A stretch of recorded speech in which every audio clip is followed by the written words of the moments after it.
दोस्तों स्वागत है आप सभी का बिहार समाचार में। दोस्तों चलिए बिहार के तमाम बड़ी खबरों के बारे में इस वीडियो में जानते हैं।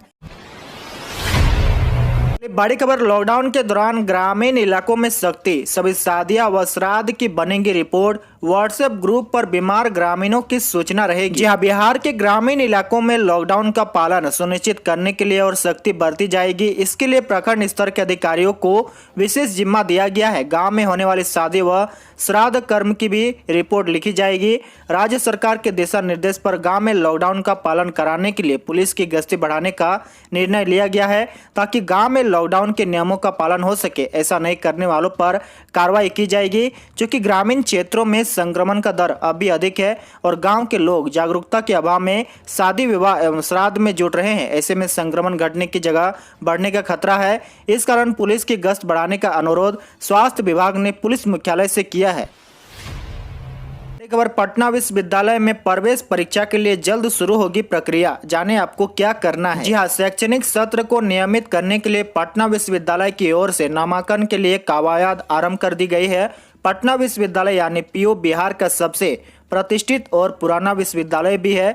इस विश्वविद्यालय में शैक्षणिक सत्र दूसरे विश्वविद्यालय की अपेक्षा काफी हद तक ठीक रहता है, लेकिन कोरोना का असर यहाँ भी पड़ ही गया है, जिसको लेकर अब पटना विश्वविद्यालय में नामांकन से लेकर परिणाम जानने की प्रक्रिया भी पूरी तरह ऑनलाइन होगी। इसके लिए एक एजेंसी को जिम्मेवारी सौंपी गई है। मई के अंत तक निजी एजेंसी को एंट्रेंस टेस्ट लेने के लिए ऑनलाइन आवेदन के लिए आवश्यक प्रक्रिया तैयार करने का भी निर्देश दिया है। आपको बता दें कि पीयू की प्रवेश परीक्षा व परिणाम की प्रक्रिया को पूरी तरह इंटीग्रेटेड किया जा रहा है। इससे नामांकन से लेकर परिणाम तक की प्रक्रिया पूरी तरह डिजिटल होगा। ऐसे में छात्रों को भी भागदौड़ नहीं करनी होगी। खबर, सीएम नीतीश ने अधिकारियों को दिया निर्देश, समय पर पूरा करे गंगा पर बन रहे 9 मेगा पुल। जी हां, मुख्यमंत्री नीतीश कुमार ने पदाधिकारियों को निर्देश दिया है कि गंगा नदी पर निर्माणाधीन 9 मेगा पुल परियोजना को समय सीमा के अंदर पूरा करे। इसी दरमियान मुंगेर घाट रेल सड़क पुल के बारे में कहा कि इसका शिलान्यास वर्ष 2003 में अटल बिहारी वाजपेयी जी से हमने कराया था। अब यह बनकर तैयार है। इसके अप्रोच रोड के बचे हुए 650 मीटर काम को जल्द से जल्द पूरा करें। इसके साथ ही उन्होंने पदाधिकारियों को निर्देश दिया कि कच्ची दरगाह से बिदुपुर पुल, बक्सर के पुराने पुल का जीर्णोद्वार, राजेंद्र सेतु के समानांतर नए 6 लेन, अंटा घाट से सिमरिया पुल का निर्माण कार्य निर्धारित समय सीमा के अंदर पूरा करे। महात्मा गांधी सेतु के समानांतर नया 4 लेन पुल, मनिहारी से साहेबगंज के बीच निर्माणाधीन नया पुल एवं विक्रमशिला सेतु के कार्य में भी तेजी लाई जाए। बड़ी खबर, ऑनलाइन अपॉइंटमेंट के बिना भी 18 से 44 साल वालों को लगेगा कोरोना का टीका। स्वास्थ्य मंत्रालय ने बदला नियम। जी हां, कोरोना वैक्सीन की डोज के लिए 18 से 44 साल की आयु के लोगों को अब पहले से ऑनलाइन अपॉइंटमेंट लेने की जरूरत नहीं होगी।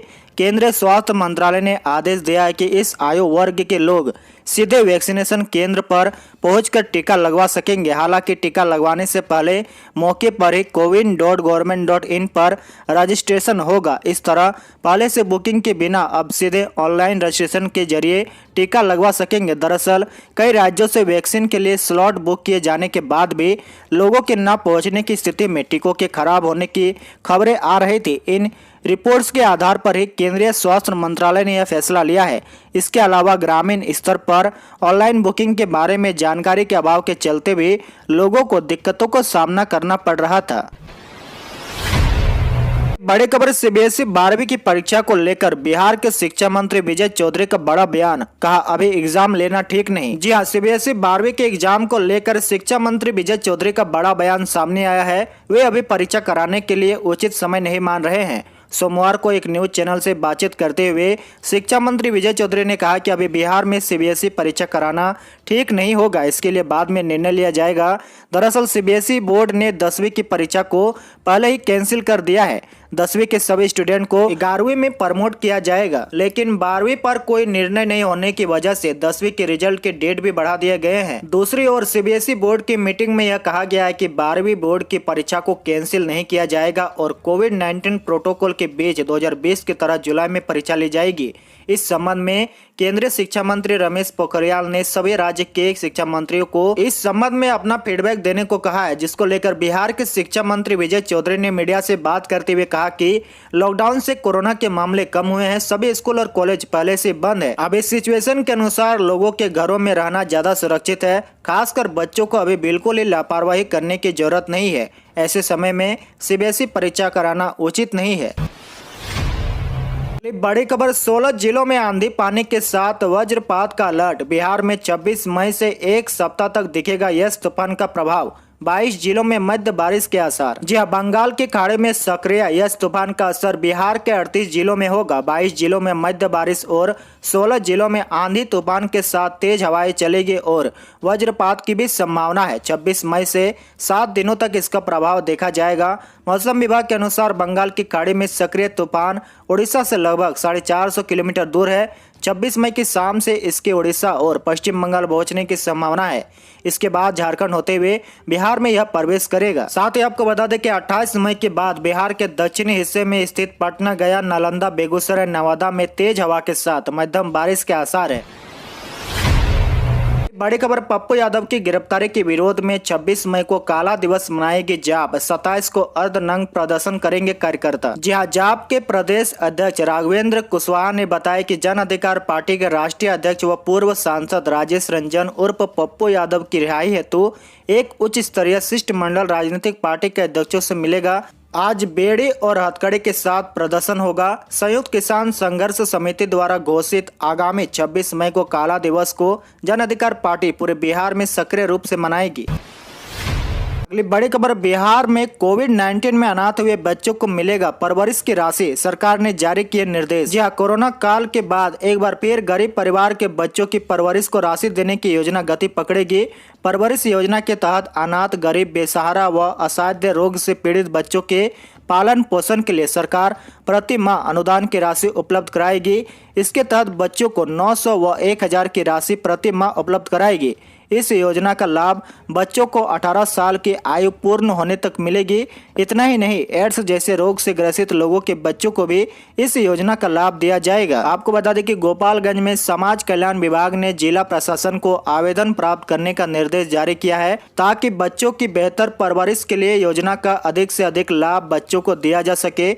योजना के तहत आवेदन पत्र प्राप्त करने की प्रक्रिया आंगनबाड़ी सेविका के माध्यम से किए जाने का प्रावधान किया गया है। आवेदन मिलने के बाद उसकी स्वीकृति एसडीओ के माध्यम से दी जाएगी।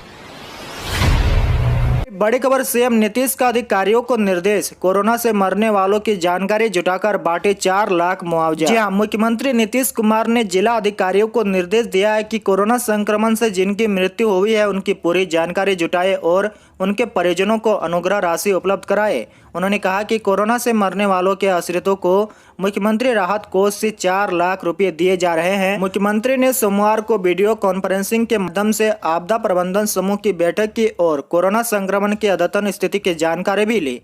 उन्होंने कहा कि कोरोना संक्रमण की प्रतिदिन की जानकारी हम लेते हैं और उसके आधार पर स्वास्थ्य विभाग एवं संबंधित अधिकारियों को निर्देश भी दिया जाता है। और अंत की बड़ी खबर, देश में लगातार 11वें दिन कोविड-19 के नए मामलों की तुलना में ज्यादा मरीज ठीक हुए। जी हां, केंद्रीय स्वास्थ्य मंत्रालय ने सोमवार को बताया कि देश में लगातार 11वें दिन संक्रमण के नए मामलों की तुलना में ज्यादा लोग ठीक हुए।